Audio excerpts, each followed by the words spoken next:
uns percalços aqui no meio do caminho, mas estamos aqui, graças a Deus, beleza? Então vamos começar, né, em oração, pelo sinal da Santa Cruz, livrar-nos Deus, nosso Senhor, dos nossos inimigos, em nome do Pai, do Filho e do Espírito Santo, amém. Vinde, Espírito Santo, enchei os corações dos vossos fiéis e acendei neles o fogo do vosso amor. Enviai, Senhor, o vosso Espírito, e tudo será criado, e renovareis a face da terra. Oremos, ó Deus, que instruíste os corações dos vossos fiéis com a luz do Espírito Santo. Fazer que apreciemos retamente todas as coisas segundo o mesmo Espírito e gozemos sempre de sua consolação. Por Cristo, Senhor nosso. Amém. Meu irmão, eu quero convidar você nesse momento a conectar seu coração com o Espírito Santo de Deus. Eu quero convidar você a começar a orar em línguas já nesse momento. Mas eu quero que você, mais do que pronunciar um som nesse momento, você eleve o seu coração. Eu quero que você mentalize isso.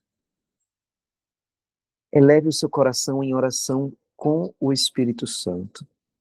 Enquanto você vai pronunciando as palavras que não são palavras, né? Esses sons em que nós damos liberdade ao Espírito, o mais importante é o seu coração. Por isso eu quero convidar você já a unir o seu coração para orar com o Espírito. É o Espírito que ora em você, mas que ora com você também, nesse momento. E a sua participação, essa elevação do seu coração, essa união do seu coração. Por isso eu quero convidar você a orar no Espírito, para que o Espírito ele apresente nesse momento ao Pai as suas necessidades. Que o Espírito ele apresente ao Pai nesse momento os propósitos que o Pai tem, que o próprio Pai tem em relação a você, que o Espírito Santo possa orar em você esses propósitos nesse momento. Ora lá, cantara lá, baceira, ele bechora lá, basora lá, bara lá, bara lá, basora, ele via lá, bara lá, baceira, ele lá, bara lá, bara. Ora ele cantara lá, basora, ele becera, ele cantara lá, bashiri, olo, brolo, xere, ele canta, basora, ele becera, lá, bara lá, bara. Ele lá, bara lá, basora, lá, bara lá. Eu quero convidar você a ir orando, você que ainda não está sintonizado, você que está fazendo alguma outra coisa, que você vá orando no Espírito agora, meu irmão, vá sintonizando o seu coração na sintonia do Espírito através dessa oração. Ora la basere ele la bara la basore ele bexere ele cantara la basore la bara la bara la bara la bara la. Ele la bara la basore ele bere ele cantara la basora la basore ele la bara la bara la. Vá orando no Espírito. Senhor, nós queremos suplicar pelo Teu Santo Espírito que o Senhor nos prepare para essa noite. O Senhor conhece o som dos nossos corações. Ora la basere ele bexere ele cantara la basora la bara la bara la bara ele la bara la bara la. Ora la basere ele cantara la bara la bara la basora ele. Todo cansaço, Senhor Jesus, agora seja dissipado, Senhor Jesus. Todo cansaço espiritual. Vai orando no Espírito, o Senhor traz no meu coração uma mescla de cansaço natural com um cansaço espiritual. O cansaço natural, como o nome já diz, ele é natural, é do longo do dia, mas algumas pessoas também têm percebido um cansaço espiritual, um cansaço em relação à missão. Vai orando em línguas. Um cansaço em relação à missão.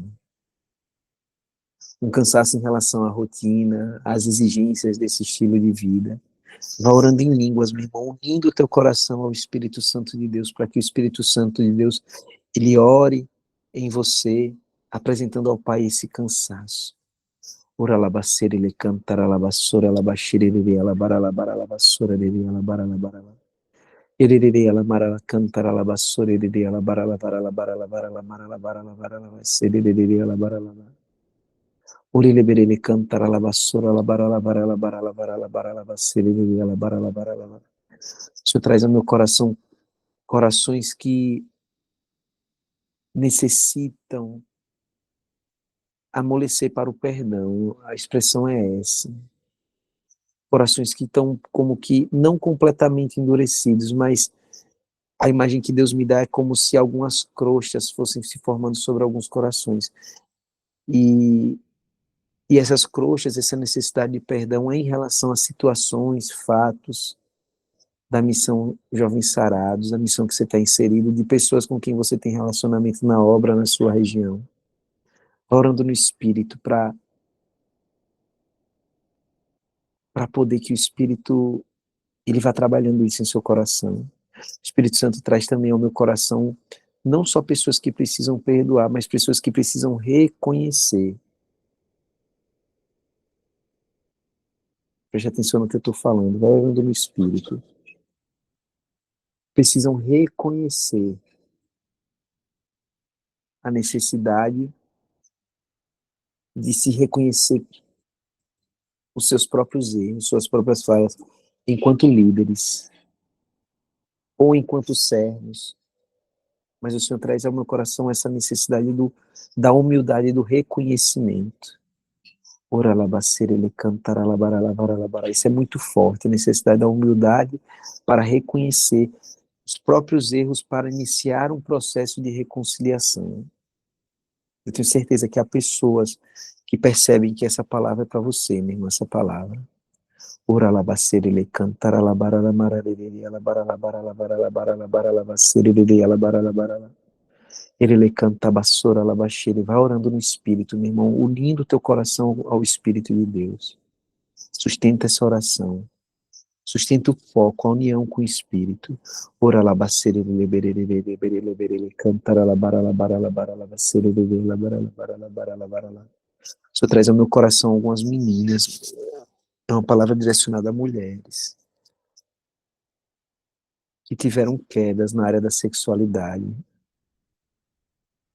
Mas concretamente você teve, ficou com a pessoa, as pessoas não sabem. E você se sentiu indigna, isso tirou seu ânimo de uma certa forma. Foi como um golpe, a sensação que você recebeu é um golpe na sua caminhada. Mas o Senhor ele quer revitalizar a sua caminhada. Estou trazendo meu coração até que você já buscou a confissão, mas continua ainda remoendo essa culpa, desanimado em função dessa culpa que você carrega. O Senhor, ele fala para você, se ninguém te condenou, nem eu te condeno, vai e não tornes a pecar, vai, levanta, levanta e anda. Ora labacere liberele, cantar alabassora labaxere liberele, alabara, labara, labara. Suplicando o Espírito, agora eu quero convidar você a orando com suas palavras nesse momento, suplicando o Espírito a graça de um reavivamento da graça do batismo do Espírito Santo em sua vida. Peça esse reavivar da graça do Espírito Santo em sua vida. Diga, vem Espírito Santo. Vem reavivar o primeiro amor, vem reavivar a chama que se apagou, ou a chama que ficou fraca, Espírito Santo de Deus. Aquela gana do começo, Espírito Santo de Deus, eu quero retomá-la. Não a partir daquele sentimento, mas a partir de uma decisão de fé impulsionada pela tua graça, Espírito Santo de Deus. Eu quero suplicar, Espírito Santo, isso para mim e para os meus irmãos aqui presentes. A graça de retornar ao primeiro amor. Em Apocalipse, no capítulo 2, o Espírito Santo, inspirando João, ele não diz retomar os sentimentos de outrora, quando fala de retomar o primeiro amor, mas ele diz de retomar a conduta de outrora, ou seja, a busca, não é o sentimento, mas é a atitude de antes, de quando Deus era o primeiro lugar na sua vida. Eu quero lhe convidar a orar, suplicando ao Espírito Santo retomar a conduta de outrora, quando Deus era o teu primeiro amor, meu irmão. Sim, Espírito Santo, nós clamamos.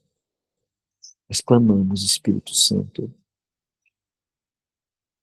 Vem, Espírito Santo de Deus, sobre nós. Vem, Espírito Santo, nos reavivar. Nós queremos consagrar também essa noite a Virgem Santíssima. Que a Virgem Maria ela possa interceder por nós. Ela possa nos preparar, não só para essa noite, mas para todo esse percurso que está sendo proposto. Que ela possa nos conduzir com humildade, com humildade, não naquilo que nós pensamos, que cada um pensa pessoalmente do que seja esse estilo de vida, mas na inspiração, na totalidade da inspiração do que Deus colocou no Padre Edmilson, do que Ele inspirou na nossa cartilha, como estilo de vida para levantar uma geração apaixonada. Nós queremos suplicar, Mãe, e eu quero suplicar, Mãe, não só para essa regional que iniciou esse percurso, mas por cada missão e cada servo Jovens Sarados nesse país, Mãe, que precisa se preparar para a renovação desse compromisso esse ano. Né? Que a senhora possa conduzir toda a obra nesse caminho para o compromisso, para que nós possamos dar um sim mais amoroso ao teu filho Jesus através desse estilo de vida, Mãe. Por isso nós clamamos, Mãe, a tua intercessão, a tua proteção, o teu auxílio, o teu cuidado, para honra e glória do nome do teu filho, Mãe. Ave Maria, cheia de graça, o Senhor é convosco. Bendita sois vós entre as mulheres, bendito é o fruto do vosso ventre, Jesus. Santa Maria, Mãe de Deus, rogai por nós, pecadores, agora e na hora de nossa morte. Amém. Em nome do Pai, do Filho e do Espírito Santo. Amém. Galera, boa noite, né? Primeiro eu queria agradecer a vocês esse convite, né? Eu acho que estou abrindo, né, a série aí de formação de vocês, então para mim é uma honra ainda maior, né, estar aqui com vocês para falar um pouco sobre o compromisso, né? E o Mateusão me fez esse convite, né? E ele falou para falar sobre a importância da preparação, né, para o compromisso, tá? Então, vou falar, né? Depois vocês podem ficar livres para fazer as perguntas que acharem pertinentes, tá? Vou tentar ser bem aberto com vocês, né, falar de coração para coração, tá? Então veja, não é uma preparação para um compromisso. Eu imagino que aí algumas pessoas já fizeram inúmeros, algumas eu sei de certeza, né? Por exemplo, Mateus, Fran, né? Aqui eu estou no celular, só consigo ver 7 pessoas, né? E tem mais 61 que eu não estou vendo, tá? Mas por isso que aí, como eu conheço desses 7 que eu estou vendo, Fran e Mateusão, não estou citando eles. Mas sei já que eles, por exemplo, fizeram inúmeros compromissos, talvez tenham pessoas aqui que aí vão fazer o seu primeiro compromisso, né? Mas a primeira coisa para eu entender uma preparação para o compromisso é entender o que é o compromisso, né? O que é o compromisso, jovens sarados, né? E o compromisso, jovens sarados, é um compromisso com Deus, né? Visando um, uma promessa, na verdade, né? Esse compromisso, esse nome que a gente dá, na teologia, a gente pode chamar de uma outra forma, de promessa ou de voto, né? Que são termos sinônimos, de uma certa maneira. E o que é um voto, né? Um voto ou uma promessa, né? Ou o nosso compromisso, né? O compromisso a gente vai entender mais profundamente o porquê dessa palavra, mas um voto é uma promessa que eu faço de ofertar a ele um bem maior e possível. Olha o que eu estou falando, um bem maior e possível. O que significa esse bem maior e possível? Quando nós nos batizamos e quando nós confirmamos esse batismo, né, porque muitos de nós fomos batizados ainda crianças, né, e pessoas falaram por nós naquele batismo, mas na confirmação nós, no sacramento, né, do crisma, que é também chamado de confirmação, nós ratificamos aquelas promessas, ali nós fizemos um voto. Aquele é o voto fundamental de todo cristão, né? E é um voto que se manifesta numa tríplice renúncia e numa tríplice profissão de fé, né? Quem já viu um batizado, né, vê que se pergunta lá, você renuncia ao diabo, né? Você renuncia ao pecado, você se renuncia a tudo aquilo que causa união e divisão, né, entre os irmãos, e depois se faz uma pergunta também, uma tríplice pergunta da profissão de fé, que é essa estrutura do batismo, uma estrutura que desde sempre, né, desde muito da igreja primitiva se utilizava, né, se você crê em Deus Pai Todo-Poderoso, se você crê no Filho, né, se você crê no Espírito, que é aquela estrutura do nosso credo, né, e ali nós fazemos um voto de quê? A partir dessa fé, viver como filhos de Deus, certo? Vivermos na graça e na amizade de Deus. E a amizade, né, a gente está nesse tema esse ano, né, Jesus, meu amigo, eu te amo. A amizade, São João vai dizer, né, aquele que me ama é aquele que guarda os meus mandamentos. Ou seja, nós fazemos um voto de sermos amigos de Deus, porque fomos introduzidos nessa amizade pela graça do Espírito no batismo, fomos confirmados nela pela graça do crisma, né? Somos restaurados nessa amizade pela graça da confissão e somos alimentados nessa amizade pela graça da Eucaristia, né?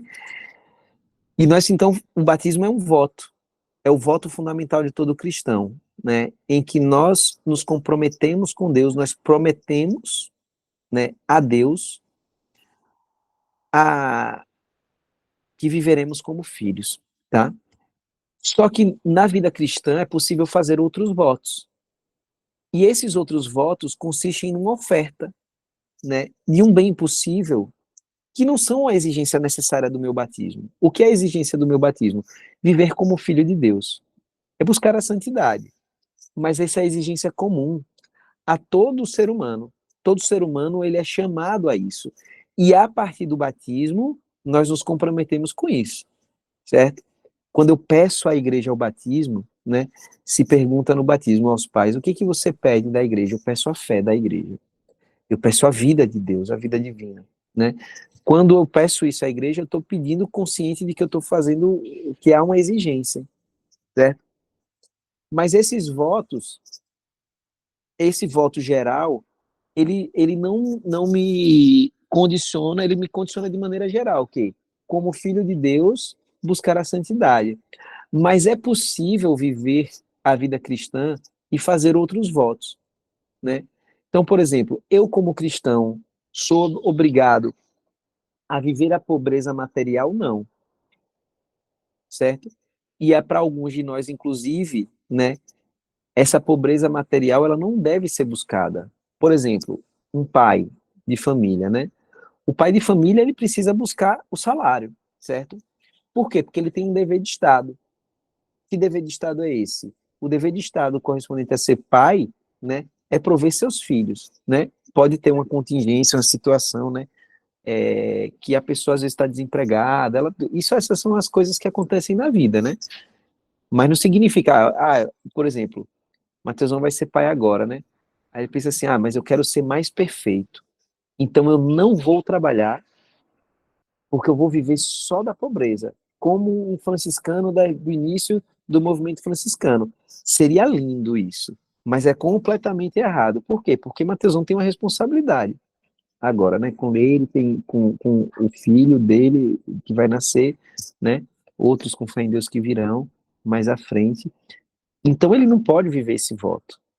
Mas uma pessoa pode fazer esse voto, por exemplo, uma pessoa solteira, talvez uma pessoa que não tem essa responsabilidade, ela não é obrigada a isso. Mas veja o que é o voto: é a oferta de um bem maior e possível. Ou seja, todos nós, ninguém é obrigado pela lei do evangelho a viver a pobreza material. Mas o que é que Jesus fala para aquele jovem rico? Se queres ser perfeito, vai e vende tudo que tens. Então ele já fazia, ele já cumpria os mandamentos. Tá? Então essa é a natureza do voto. É um comprometimento com Deus, é uma promessa de um bem possível. E esse voto ele pode ter inúmeras configurações. Pode ser pontual. Então, Deus, se o Senhor, sei lá, me conceder essa graça, né, isso é uma promessa, eu vou, sei lá, doar 10 cestas básicas para uma instituição de caridade. Ou um outro tipo de promessa diferente. Senhor, eu quero muito alcançar o domínio na castidade. Então eu vou fazer um voto de durante 7 semanas, ou sei lá, durante 21 dias fazer o jejum de Daniel. É um voto. Um voto de uma religiosa, é um outro tipo de voto. Então esse voto ele pode ser pontual, ele pode ser temporário. Eu vou fazer isso durante a quaresma, isso é um voto, certo? E o nosso compromisso é um voto. É um voto de quê? É um voto de dentro do compromisso que todo cristão precisa ter de buscar a santidade, né?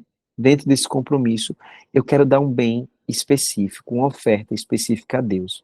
E que oferta é essa? Eu quero dar um ano da minha juventude vivenciando um estilo de vida como forma de cooperar com Deus na salvação da juventude. Isso é o nosso compromisso. Então veja, olha os elementos desse voto que nós fazemos com Deus. É dar um ano para Deus. Primeiro elemento é o tempo, certo? Segundo elemento, vivendo um estilo de vida Por que viver esse estilo de vida? Porque ele é o meio através do qual eu coopero com Deus na salvação da juventude. Então tem um voto, um tempo, tem um meio e tem um objetivo, certo? O tempo, um ano. Você que está se preparando aí para o compromisso, é um ano que você está se preparando para ou para renovar ou para fazer, né, a primeira vez. Segundo, o conteúdo dessa promessa. Você vai fazer uma promessa por um ano, mas uma promessa de quê? De viver um estilo de vida. Um estilo de vida com um objetivo, é o terceiro elemento desse voto. Salvar, é a expressão do padre, né? Salvar almas jovens, tá? Essa é a primeira coisa que nós precisamos entender. E entendendo isso, veja, nenhum cristão é obrigado a viver isso. Mas às vezes o Senhor nos convida, né? O Senhor nos chama. Como ele chamou o jovem rico. Lucas é muito interessante que ele diz assim, quando o jovem fala assim, mestre, tudo isso tenho cumprido desde a minha juventude, Lucas vai notar o seguinte, Jesus, fitando, olhando, o amou. E aí Jesus fala, se queres ser perfeito. Então, olha, o convite do Senhor para um voto não é uma exigência, primeiro, não é uma exigência que eu me imponho, tá? Segundo, não é uma exigência que Deus nos impõe. Muito pelo contrário. Esse convite que Deus nos faz é sempre a partir de um ato de eleição de amor e misericórdia. Foi o que ele fez com aquele homem. Não foi tipo Deus, você está se achando bom, vou colocar mais uma prova para você. Não. Deus amou aquele homem por aquilo que ele já vivia. Deus ele se compadeceu dele e quis lhe dar mais graça, uma maior proximidade com ele. Então, quando nós olhamos para o nosso compromisso, que é um voto de um bem possível, né, e mais intenso, nós olhamos para ele não como vamos dizer assim, um fardo, mas como uma eleição amorosa de Deus. Deus olhou para Giovana, para Laura, e olhou com amor. No meio dessa geração, não sei se vocês são de Ribeirão, de Franca, né, de que cidade exatamente vocês são. Mas Deus olhou no meio dessa geração aí, de onde está essa regional, olhou para você, lhe amou e convidou a ser jovem sarado. Convidou a dar um ano da sua vida, vivenciando um estilo de vida para cooperar com ele na salvação da juventude. Certo? Esse é o primeiro elemento que a gente tem que ter. Deus me amou. E me amando, me chamou. Certo? Me chamou. Me chamou para quê? Para dar um ano da minha vida, vivendo intensamente um estilo de vida para cooperar com a salvação da juventude. Esse é o primeiro ponto. Mas aí vem o segundo ponto. E o que é esse estilo de vida? Isso é fundamental. Veja, por que tudo isso é importante, gente? Porque eu só me preparo bem para aquilo que eu conheço. Se você for fazer uma prova de concurso, qual a primeira coisa que você tem que fazer? Ler o edital do concurso. Porque senão você vai estudar no abstrato, você não vai fazer uma boa prova, por mais que você estude muito. Eu quero, Danilo, fazer um concurso para ser juiz. Beleza, então você vai ter que pegar os editais passados para ver aquilo que já caiu. Você olha como que a galera se prepara, né? Pega os editais, pega as provas, analisa o que cai na prova com maior frequência. Por quê? Porque você vai se preparar para aquelas exigências específicas. Se nós estamos nos preparando para o compromisso, eu preciso entender quais são as exigências específicas e me preparar para elas. Então eu preciso entender o que é esse estilo de vida. Primeira coisa é isso. Então veja, quando eu já falo assim, estilo de vida, isso por si só já me diz algo. Que é o quê? Estilo de vida significa que não é algo que eu faço pontualmente durante um fim de semana. Não é algo que eu faço pontualmente durante um encontro de grupo, mas é uma forma de viver a vida. Estilo de vida é isso. O que é o estilo de vida hippie? Certo? Pô, o estilo de vida, o que é um hippie? Se você olhar para um cara que é hippie de verdade, não é um hippie de modinha, né? Ou um playboy que quer pagar de hippie, né? Um hippie de verdade, tá? Pô, um hippie de verdade é aquele cara que acredita que o capitalismo é uma merda, que ele não quer entrar nessas relações sociais de mercado, que ele quer viver da natureza. Então, isso desenvolve nele o quê? Esses valores desenvolvem nele o quê? Um estilo de vida, é ou não é? É o cara que vai trabalhar de artesanato, que ele vai morar, sei lá, em contato mais com a natureza. Então veja que ele transforma a vida dele porque ele acredita naqueles valores. Ou seja, ao encarnar os valores, a vida dele assume uma configuração e demonstra com a própria vida os valores que ele diz professar. Por isso que o playboy que paga de hippie, todo mundo, vou usar a expressão de vocês, né? Todo mundo zoa desse tipo de cara. Por quê? Porque, pô, é uma contradição óbvia. Por exemplo, que playboy do caraca é o hippie de iPhone. Tá entendendo? Por quê? Porque não tem nada a ver o cara ser hippie, acreditar, por exemplo, que o capitalismo é algo absolutamente ruim e o cara ser de iPhone, pô. Concordam comigo? Por quê? Porque ser hippie não é um rótulo, é um estilo de vida, certo? Então, quando o padre, Deus inspirou o padre, isso, ele significou que ser um jovem sarado não é uma coisa que eu faço pontualmente, é um estilo de vida, ou seja, são valores que se encarnam e que moldam a forma como eu vivo. Vou dar um exemplo para vocês. Eu estava hoje eu estou fazendo um curso de justiça restaurativa, eu trabalho na Justiça Federal. Então, veja, o que eu sou lá não pode ser diferente do que eu sou aqui com vocês. Então, hoje é um curso cheio de dinâmica, né? Essa justiça restaurativa é um processo, é muito coisa de dinâmica, bebe muito de cultura indígena, esse tipo de coisa. Aí tinha um momento lá que tinha uma roda que a dinâmica de que começava hoje era assim: cada um tinha que levar um objeto que tivesse um significado profundo, né?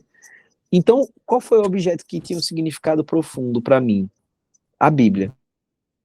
Tinha gente que era. Teve um cara que levou a bandeira do Fluminense, porque ele é apaixonado pelo Fluminense. Cada um levou uma coisa lá, né? Teve outra que levou um presente que recebeu do marido. E quando eles me perguntaram, aí você tinha que explicar o porquê, né? Eu expliquei o porquê. Por que, que é a Bíblia para mim? Porque a Bíblia para mim é a relação com a pessoa. Não é simplesmente um livro, não é um código moral. Mas é a partir da Bíblia que eu me conecto com aquele que me amou, né? Que foi ela que me reconstruiu. A partir dela, essa pessoa que é o Senhor me reconstruiu. Então ali, por exemplo, por que, que eu estou dando esse exemplo de hoje, né, para vocês? Porque eu estou querendo dizer o seguinte, veja, eu não posso ser lá algo diferente que eu sou aqui, porque é o meu estilo de vida, porque isso é o que eu sou, entendeu? Porque eu fui vivendo e encarnando esses valores. Ontem era, ontem a pergunta era uma pessoa que é um grande mestre para você. E o mestre, para mim, eu falei para o pessoal, é o padre Edmilson. E eu expliquei por que, que era o padre Edmilson. Né? Ninguém falou lá um padre. Eu falei assim, por que, que é o padre? Aí eu falei, sabe por que, que é o padre? Porque quando o padre veio aqui para Aracaju, eu aprendi com ele. E aí, veja, foi quase como uma formação de jovens sarados, né? Eu falei, eu aprendi com ele o que é uma acolhida de verdade. Eu aprendi o que é acreditar nas pessoas. E por mais que eu já soubesse na teoria isso, porque a gente ouve em homilia, a gente ouve até, sei lá, em coach, em um bocado de coisa, eu vi alguém na prática encarnando isso de uma forma que isso mudou completamente o meu jeito de ser. E até hoje, para mim, ele é uma referência. Então, veja, não era uma formação que eu estava dando de jovens sarados ali, mas o estilo de vida impregnou tanto em mim que, por exemplo, não tem como eu falar de um mestre para mim sem ter uma referência nos jovens sarados. Então, o que, é que eu estou querendo dizer com isso para vocês? Que quando nós nos comprometemos a viver um estilo de vida, eu estou me comprometendo a praticar determinados valores que nós chamamos de tesouros, certo? E essa prática vai encarnando em mim esses tesouros. E isso vai se transformando no estilo de vida. Então, o compromisso, veja, ao mesmo tempo em que agora olha o pulo do gato aqui, viu, galera? Eu olho para esse estilo de vida e vejo nele um chamado, certo? Eu vejo nele um chamado. Ao ser chamado a esse estilo de vida, isso não significa que eu já sou pronto. Isso significa que Deus está me chamando a um caminho. Um caminho de quê? De, sendo chamado a esse estilo de vida, começar a praticá-lo até que ele se encarne em mim. Então hoje, por exemplo, hoje eu não fui com o tal para o encontro. Por quê? Porque ele estava embolado num crachá, Eu tirei o crachá para Bento não rasgar o meu crachá, só que eu não notei que o tal estava embolado, então quando eu tirei, deixei no carro, né? Deixei lá, beleza. Quando eu subi para ver, eu estava sem o tal, tô sem o tal até agora, porque Gabi saiu do carro. Só que eu não precisei do tal para ser sarado lá. Eu não precisei do tal. Ih, eu tô com tal, então tem que falar alguma coisa religiosa para falar de mim. Ah, não, tô sem o tal, então posso falar outra coisa. Não. Por quê? Porque aquilo fluiu de mim, já é o que eu sou. Mas para ser o que eu sou hoje, e claro, falta muito para eu ser sarado ainda, mas é a frase do Padre Jonas, né? Eu já não sou hoje o que eu era ontem, mas o que Deus quer de mim ainda falta um longo caminho para eu ser. Então veja, o compromisso com esse estilo de vida significa eu quero começar a praticar agora certos tesouros, né, certos valores, né, que moldem em mim esse estilo de vida, porque quando eu começar a encarnar esse estilo de vida, isso vai transbordar para a salvação de uma juventude, certo? Então, quais são esses tesouros desse estilo de vida, né? São aquilo que nós chamamos de 7 tesouros. Por que nós chamamos tesouros? Porque esses valores são preciosos para nós. Porque nós encaramos nesses valores, né, verdadeiros tesouros. Quais são esses valores? Quais são esses tesouros, né? Esses 7 tesouros. Primeiro, a vida de oração. Significa, eu moldo a minha vida de acordo com a vida de oração. A gente vai aprofundar isso. Segundo, a acolhida. O padre sempre falou isso, a nossa marca é a acolhida. Eu moldo minha vida pela acolhida. Hoje também, olha como eu estou dando exemplo, não é para me engrandecer não, gente, é porque às vezes o abstrato, né, pô, beleza, a teoria é massa, mas e a vida, né? Hoje, por exemplo, eu abracei, né, aí eu vou lá, abraço, como é que eu abraço uma pessoa no meu trabalho? Eu abraço igual eu abraço num grupo de homens sentados, no encontro de missão. Eu acolho igual encontro de missão. Aí eu abracei várias pessoas, óbvio, quando cheguei, né? E 2 pessoas disseram, poxa, que abraço gostoso, né? Por que que elas falaram isso? Eu aprendi com o padre esse abraço. Porque nossa marca é acolhida, a pessoa se sente acolhida por mim, naquele abraço. Então, veja, veja, eu entendi que esse é um valor do meu estilo de vida e eu entendi que eu não posso praticar ele só no encontro de missão. Eu tenho que praticar ele no meu trabalho. Eu tenho que abraçar como um sarado no meu trabalho, na minha faculdade, né? Então, a acolhida, outro elemento, né? Terceiro valor, né? Eu não estou seguindo a ordem da cartilha, que eu estou sem a cartilha aqui, mas também não importa a ordem, né? A radicalidade do evangelho. O que é a radicalidade do evangelho? A radicalidade do evangelho, meu irmão, ela não é um moralismo nem um legalismo. A radicalidade do evangelho é o reconhecimento da excelência de nosso Senhor Jesus Cristo. E aí tem um versículo lá em Filipenses, capítulo 3, em que Paulo vai dizer assim: tudo tenho como esterco, tudo tenho como lixo, pela excelência do conhecimento de Cristo de Jesus. Isso é a radicalidade do evangelho. É entender que, que vale renunciar a tudo, mesmo ao que é lícito, para ter mais de Jesus. Certo? Só que a radicalidade do evangelho para nós não é um porrete que a gente usa para bater nos outros, mas olha o que eu vou falar. O Papa fala muito sobre isso, e eu vou usar o que o Papa fala para a radicalidade do evangelho. Ele diz assim: o evangelho não cresce por proselitismo, ele cresce por atração. A radicalidade do evangelho, ela não é um instrumento de proselitismo, ou seja, eu vou chegar aqui para Mateus agora e vou tacar um bocado de coisa. Mateus, você não pode isso, nem isso, nem isso, nem isso. Não, eu vou viver a radicalidade de uma tal forma que Mateus vai olhar assim para mim: pô, esse cara não vive isso. Por exemplo, esse cara não bebe, esse cara não fuma, esse cara não vai para balada, mas ele tem uma alegria que eu queria ter e não tenho. É isso que é a nossa radicalidade do evangelho, é a atração. É o cara, e eu não vou chegar para Mateus aqui, que ele tá chegando agora na missão, por exemplo, e falar: pô, velho, você não tem que ir pra balada, velho, você não tem que beber, você não pode fumar. Não, o Mateus vai olhar isso em mim e eu vou convidar, vamos lá pra convivência, velho. E aí na nossa convivência ele vai ver que eu não bebo, que a gente não bebe. Ele vai ver que a gente não fuma, ele vai ver que a gente tem a sadia convivência, que é formas de relacionamento diferentes, que eu não preciso ouvir uma música pecaminosa para me divertir. certo? Aí ele vai ver isso e ele vai falar assim, caraca, velho, tem uma coisa diferente nessa galera. Então, veja, a radicalidade não é para machucar, ela é para eu viver, para eu experimentar. E naturalmente isso vai brilhar. Então, a vida de oração, a acolhida, a radicalidade do evangelho, o viver reconciliado, né, que é a nossa busca de sempre tomar a iniciativa de reatar os laços com o irmão, de ser transparente, mas ao mesmo tempo caridoso, né, de buscar a unidade, de buscar com humildade reconhecer os erros, mas também com humildade mostrar para o outro aquilo que nos feriu e entender por que, que o outro fez aquilo, não querendo apontar, né, é, o servir, né, como um valor nosso, ou seja, estar sempre disposto, aquilo que a cartilha fala, a servir, seja no nosso ministério, seja naquilo que é necessário e é possível estar ao meu alcance, né? Então sempre ter essa postura de servo. O tal, né? Tá faltando um. Vida de oração, radicalidade do evangelho, acolhida, viver reconciliado, servir e tal, e a sadia convivência, né? Que é a sadia convivência, gente, não é simplesmente a convivência que a gente faz.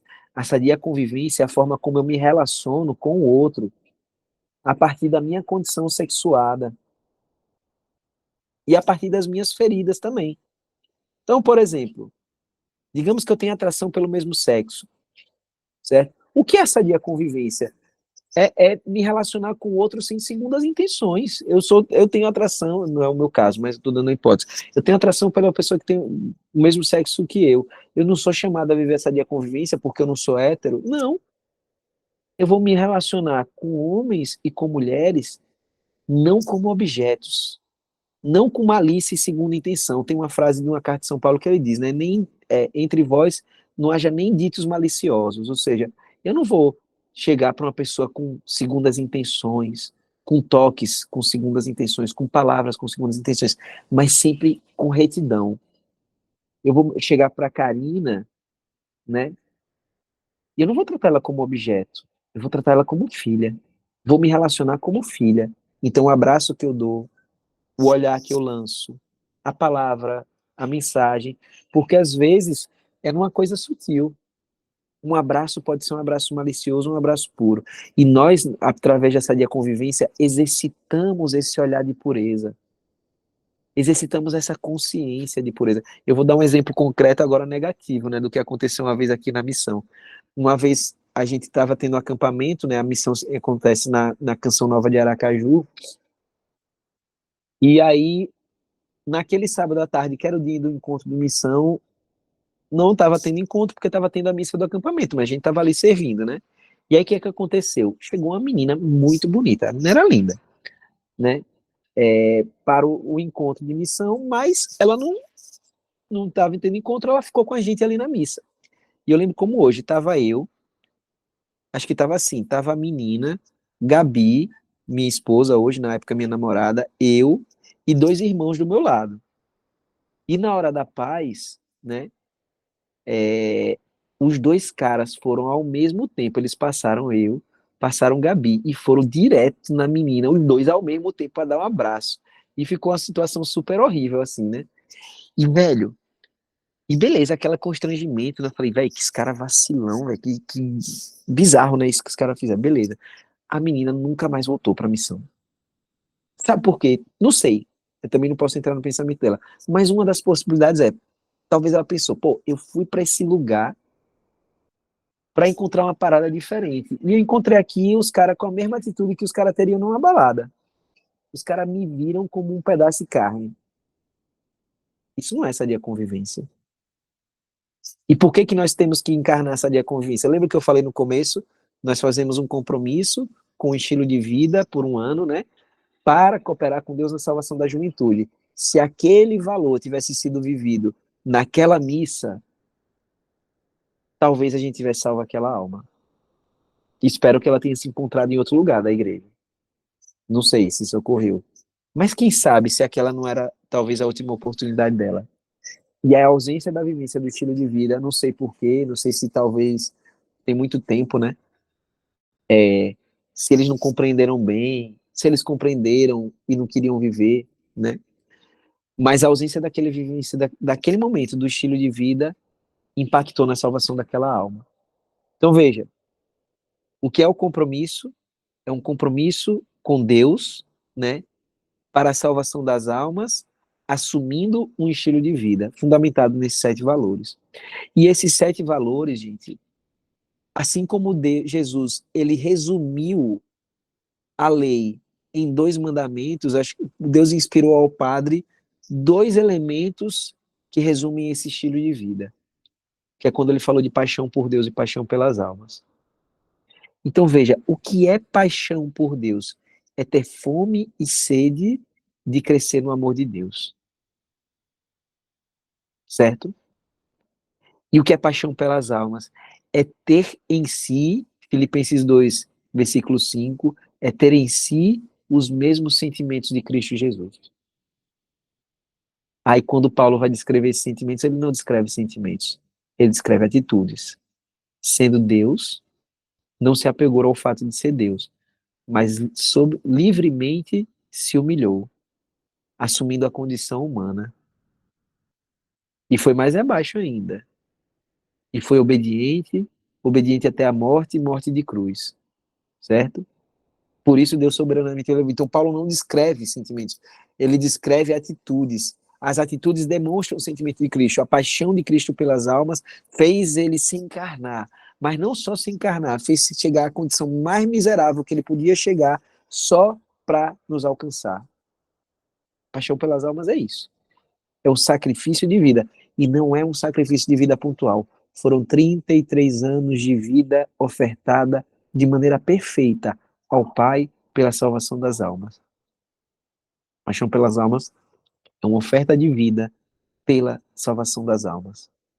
Não buscando o próprio interesse, mas buscando a glória do Pai e a salvação das almas. Foi o que Jesus fez. Então veja, esses 2 elementos, eles são os definidores. E por eles nós filtramos as coisas. Então, quando eu entendo isso, eu começo a entender verdadeiramente o estilo de vida. E por que que o padre simplificou? Para que regras, porque a gente às vezes, a regra é ruim, não. A regra é boa enquanto ela é um caminho para o espírito do que nós queremos viver. Quando ela vira um fim em si mesmo, aí ela se torna um obstáculo, certo? É que nem a descrição que Jesus faz sobre o sábado. O que que Jesus fala do sábado, né? Ele vai dizer assim, ele tem um homem lá no meio da sinagoga com a mão atrofiada, aí Jesus olha para aquelas pessoas, para os fariseus que estão ali no meio e pergunta, o que é permitido ao homem, né? No sábado, é permitido fazer o bem? É permitido curar o homem no sábado? E aí aquelas pessoas começam a se indignar, e Jesus fala para o homem, né, para cura aquele homem, e elas começam a se revoltar, e Jesus fala assim, não, epa, calma, não foi o homem que foi feito para o sábado, foi o sábado que foi feito para o homem. Ou seja, a lei é para levar o homem à sua realização. As nossas regras do nosso estilo de vida, elas são para gerar em nós paixão por Deus e pelas almas. Elas não são um fim em si mesmo. Então, tudo aquilo que está ali inspirado naquela cartilha, elas não são um fim em si mesmo, mas são um caminho para gerar em nós paixão por Deus e paixão pelas almas. Certo? Então, como eu me preparar? Aqui eu entendi de maneira geral, né? Dá para aprofundar muito mais.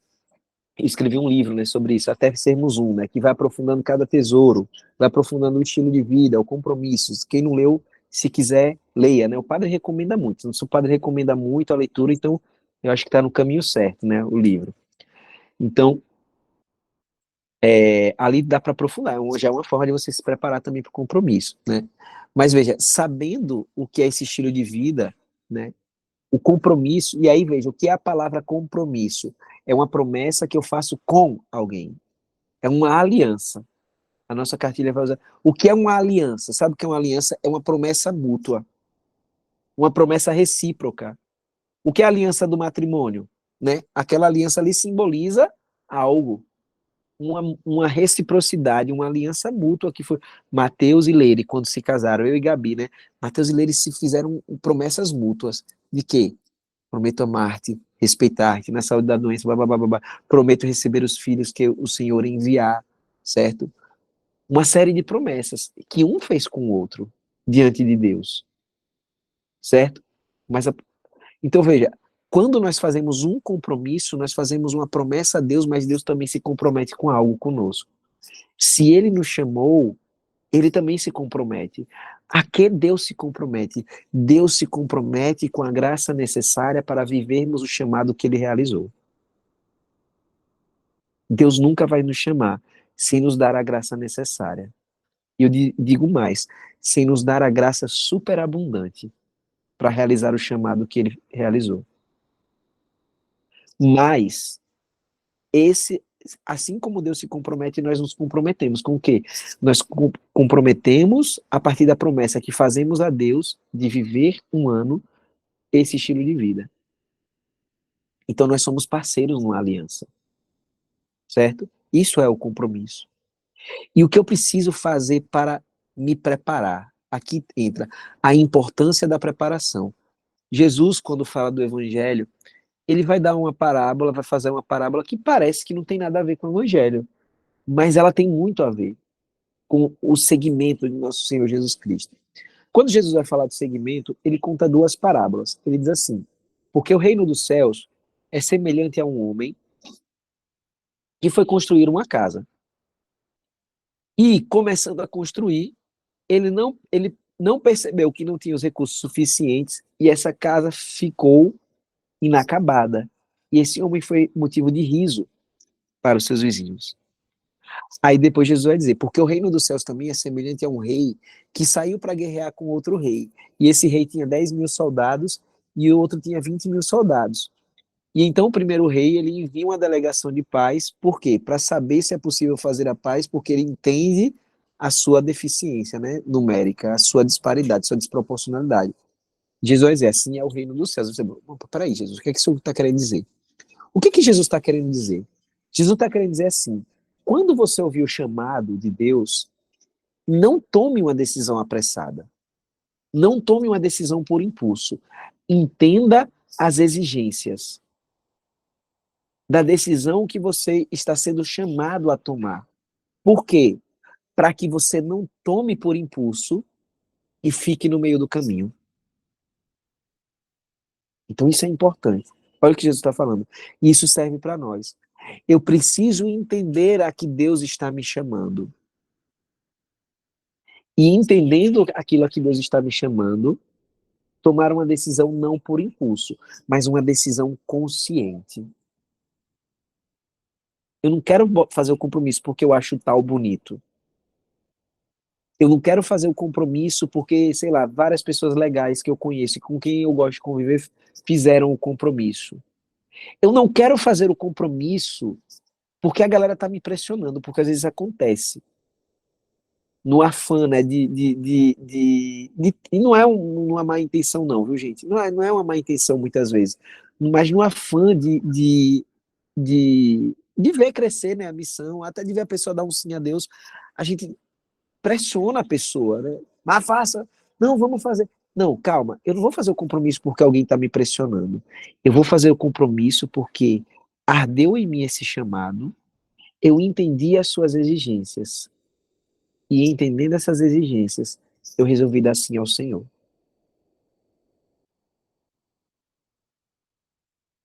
Ou seja, eu entendi o que eu sou chamado a sacrificar. E eu estou disposto a sacrificar. O que eu sou chamado a sacrificar nos Jovens Sarados? Eu sou chamado a viver três realidades nesse estilo de vida. Primeiro, eu sou chamado a me engajar numa realidade da obra. Certo? Então eu sou chamado a servir concretamente em um local da obra. A ter comprometimento com aquilo. Então, não dá para eu ser servo solto, certo? Salvo algumas exceções. Que exceções, Danilo? Quando a pessoa não tem condições concretas na sua vida para estar engajada numa realidade. Então, às vezes, geograficamente, a pessoa não tem como estar próximo, né? Ela não vai fazer o impossível. Lembra que é o voto é a promessa de um bem possível. Eu não posso fazer o impossível. Então, às vezes, geograficamente, ó, exemplo, uma menina daqui da missão de Aracaju foi para Boston fazer um intercâmbio. Pô, ela não vai deixar de ir para Boston fazer um intercâmbio porque ela já vai. Não, ela vai viver o estilo de vida lá. Lá não tem como ela estar engajada numa missão, porque não tem uma missão em Boston. Mas ela pode viver os outros elementos do estilo de vida. Ou às vezes uma pessoa está numa demanda profissional, ou numa demanda acadêmica, ou numa demanda pessoal, familiar, que ela não pode estar engajada naquele momento na missão. Vamos dar um exemplo, sei lá, a mãe da pessoa está com câncer, e ela está na UTI, e ela precisa cuidar da mãe. E às vezes ela não vai poder estar mais tão frequente, ou por um tempo talvez não vai nem poder aparecer na missão. Mas é uma situação peculiar. Uma mãe que acabou de ter um filho, ela está no puerpério, às vezes aquela mulher não vai ter, tem mulheres que vão ter, outras não vão ter condições naquele momento de estar presente na missão, outras vão ter, estar presente, mas não vão estar no ritmo que estava antes. Ou uma família, por exemplo, né? E quanto mais filhos a família tem, às vezes é mais difícil, outras não. Cada família é uma família.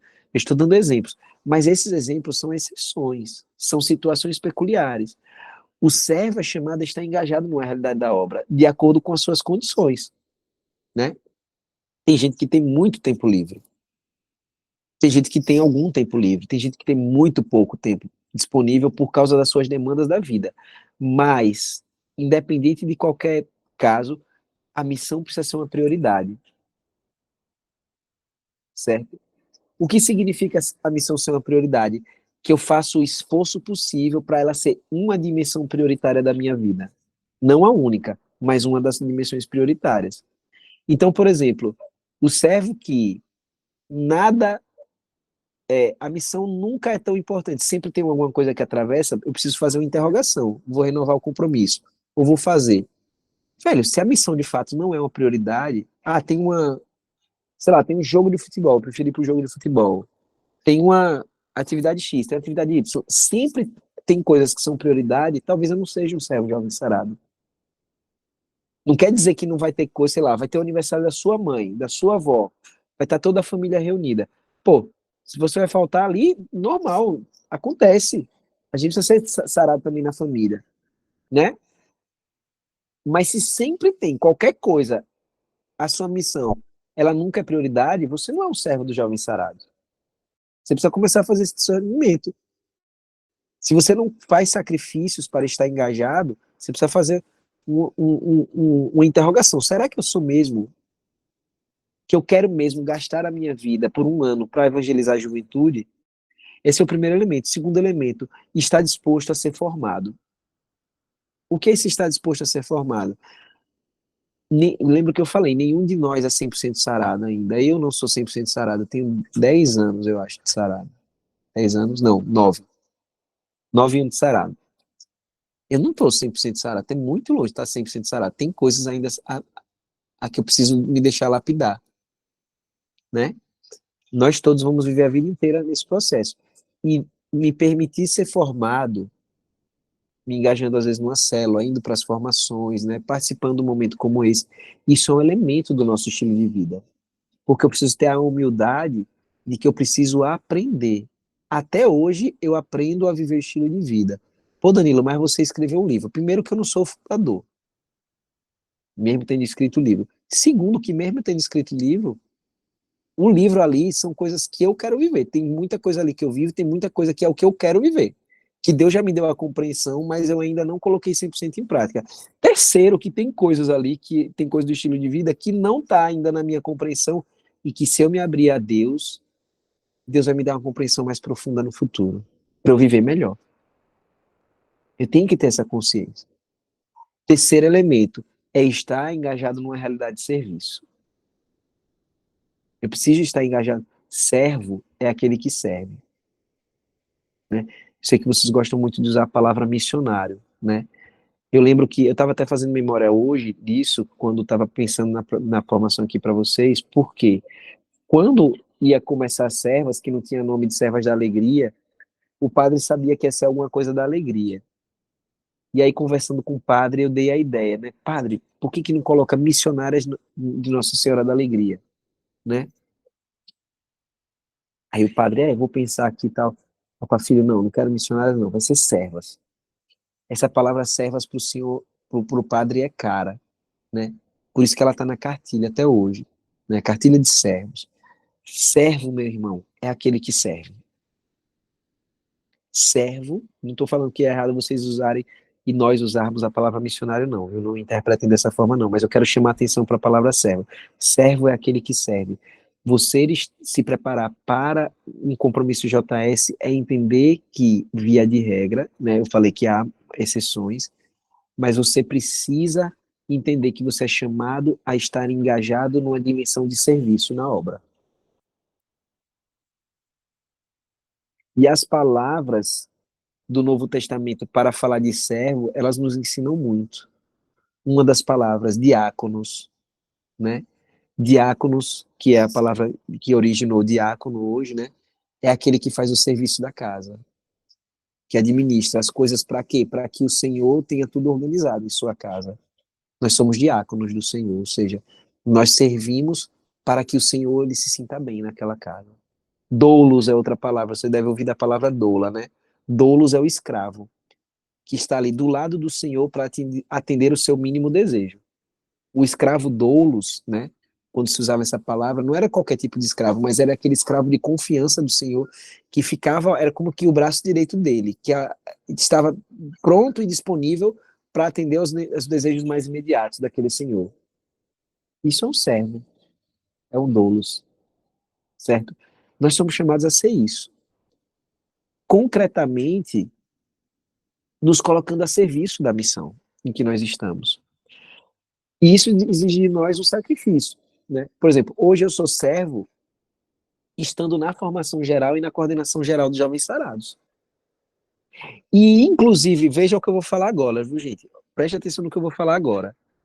E esse sim me leva a muitos nãos, certo? Por quê? Porque para eu honrar esse compromisso, eu preciso não assumir outros. Eu preciso renunciar a outras coisas. Algumas coisas que têm a ver até com a própria missão, outras coisas que não têm a ver. Então, por exemplo, eu não tenho tantas atividades, né? Gabi agora saiu com algumas amigas dela, né? Foi lanchar alguma coisa com as amigas. Eu saio bem menos que Gabi com amigos. Mas é uma decisão consciente minha. Isso tem impacto? Tem, porque é bom, né? É bom conviver. Por que que eu saio bem menos? Porque eu fiz um compromisso. Eu não estou dizendo que você não deva sair com amigos. Eu fiz uma decisão consciente de estar na formação geral de jovens sarados e sabendo que isso implicaria uma renúncia a mim. Certo? Uma renúncia ministerial. Então tem convites ministeriais que eu não atendo porque eu já fiz um compromisso com jovens sarados. Certo? Pregações, às vezes, que eu não vou, encontros de fora da realidade de jovens. Por exemplo, se tiver uma prioridade, se tiver um choque entre uma missão de jovens sarados e uma missão fora de jovens sarados, eu dou prioridade para uma missão de jovens sarados. Não quer dizer que eu não vá pregar em missões fora de jovens sarados, eu prego em realidades fora de jovens sarados. Sábado, quarta passada eu estava num centro chamado Henrique, né, dando uma aula, por isso que eu não pude estar com vocês. Mas quando eu vejo, por exemplo, né, vou dar um exemplo concreto, eu queria ir para a conferência sobre a Rocha de Pedro, tá? Vai ser sensacional, né? Pô, Eugênio Jorge, brother, vai ser o ministro de música. Só vai ter fera lá, velho. Só que também tem o retiro de líderes, certo? E eu não tenho dinheiro para pagar duas passagens, eu não tenho dinheiro nem para pagar uma. Eu vou ver como é que eu vou fazer, entendeu? E eu falei, velho, eu queria muito ir sobre a Rocha de Pedro, mas esse ano tem uma prioridade, que é ir pro retiro de líderes. Eu tô só dando exemplo, você entendendo, gente? De mentalidade, não estou dizendo que vocês têm que copiar a minha vida, porque a realidade de vocês é diferente, mas o nosso princípio é o mesmo, estar engajado, tá? E aí, e eu quero finalizar com isso para abrir para pergunta, tá? E aí, a melhor forma de eu me preparar é trilhar um caminho por duas vias. A via de aprofundar o conhecimento e a via de aprofundar a prática. O que era aprofundar o conhecimento? É entender melhor aquilo que você é chamado a viver. Meus irmãos, o conhecimento ele não incha quando ele é vivido para amar. O que é que Paulo fala? O conhecimento incha, a caridade edifica. Porque ele está falando do conhecimento que eu tenho, por exemplo, eu quero ser o expert do estilo de vida Jovens Sarados, vai inchar. Mas se eu falar assim, Senhor, eu quero conhecer mais para lhe servir melhor, isso é amor.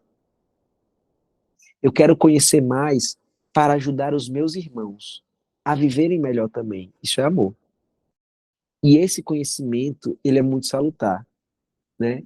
Quando eu escrevi lá por exemplo, como que eu escrevi o Até Sermos Um? Não foi só um insight do Espírito Santo. Claro que teve uma iluminação do Espírito Santo, mas o Espírito, ele coopera, a graça supõe a natureza, né? Então, eu preciso cooperar com essa iluminação. Então, ali, meus irmãos, ali teve muito estudo, né? Por exemplo, só para você ter uma ideia, um dos livros que eu li,